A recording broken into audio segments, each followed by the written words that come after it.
नमस्कार, मैं हूं मुस्कान अजवानी और आप देख रहे हैं देश का लोकप्रिय चैनल ए न्यूज टुडे। एक साल हो गया इस लड़ाई को, जिसने आज भी दुनिया भर की बड़ी हस्तियों के माथे पर एक शिकन पैदा की है। जी हां, तारीख थी 24 फरवरी 2022। सुबह सुबह न्यूज चैनलों पर व्लादिमीर पुतिन की तस्वीरों के साथ टैंक, तोप और मिसाइलों के वीडियोस दिखाए जाने लगे। ब्रेकिंग चलने लगी, रूस ने यूक्रेन पर किया हमला। कुछ जगहों पर तो पुतिन का युद्ध के ऐलान वाला ऐतिहासिक भाषण भी चलने लगा था। उसके तुरंत बाद रूस यूक्रेन युद्ध के भविष्य पर चर्चा शुरू हो गई। दुनिया भर के कई एक्सपर्ट्स ने दावा किया कि रूस चंद दिनों में यूक्रेन पर कब्जा कर लेगा। कई ने तो यहां तक कहा कि इसमें मुश्किल से 24 से 48 घंटे का ही महज समय लगेगा, पर उनका यह मिथक भी जल्दी टूट गया। आज रूस और यूक्रेन युद्ध को शुरू हुए एक साल पूरा हो चुका है, जिसके बावजूद ना तो रूस युद्ध जीत पाया और ना ही यूक्रेन ने हार मानी। वो कहते हैं ना कि दुश्मन का दुश्मन भी दोस्त होता है। इस कहावत को चरितार्थ करते हुए, यानी कि सच करते हुए, रूस के खिलाफ यूक्रेन की मदद के लिए पश्चिमी देश आगे आए।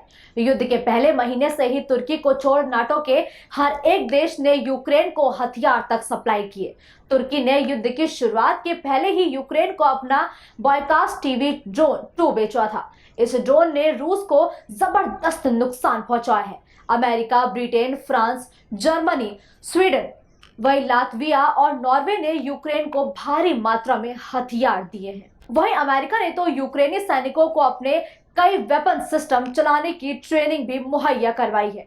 इन्हीं हथियारों के दम पर यूक्रेनी सेना ने रूस को करारी चोट पहुंचाई है। अब यहाँ एक बड़ा सवाल सभी के जहन में उठ रहा है कि जब रूस और यूक्रेन की शक्ति का कोई मुकाबला नहीं है, तो पुतिन युद्ध को जीत क्यों नहीं पा रहे हैं। दरअसल रूस ने अभी तक यूक्रेन के खिलाफ अपनी वायुसेना, थल सेना या नौसेना की पूरी ताकत का इस्तेमाल तक नहीं किया। रूस के पास ऐसी परमाणु मिसाइलें हैं जो बेहद ही कम सेकंड में युद्ध को खत्म कर सकती हैं। इतना ही नहीं, रूस गैर परमाणु हथियारों का इस्तेमाल कर यूक्रेन के शीर्ष नेतृत्व तक को मार सकता है। इसके बावजूद रूस ऐसा कोई कदम नहीं उठा रहा है और ना ही पूरे मन से युद्ध को लड़ रहा है। यूक्रेन में जारी युद्ध में रूस की तरफ से बड़ी संख्या में भाड़े के सैनिक तक शामिल किए गए हैं। इनमें कई विदेशी तो कुछ रूस के सजा याफ्ता नागरिक हैं। क्या स्कूल और क्या बूढ़े और क्या आम नागरिक, सब ने बहुत कुछ खोया इस युद्ध में। कुछ ने अपनों को खोया तो कुछ ने अपने सपनों को खोया है। ऐसे में अब यह भी जानना बेहद जरूरी है कि इस युद्ध से दोनों देशों के साथ साथ दुनिया पर क्या कुछ असर पड़ा है। दुनिया पर युद्ध का असर, वैश्विक अर्थव्यवस्था पर प्रभाव, ग्लोबल जीडीपी ग्रोथ में भी गिरावट, ग्लोबल इन्फ्लेशन रेट में भी भारी गिरावट आई है।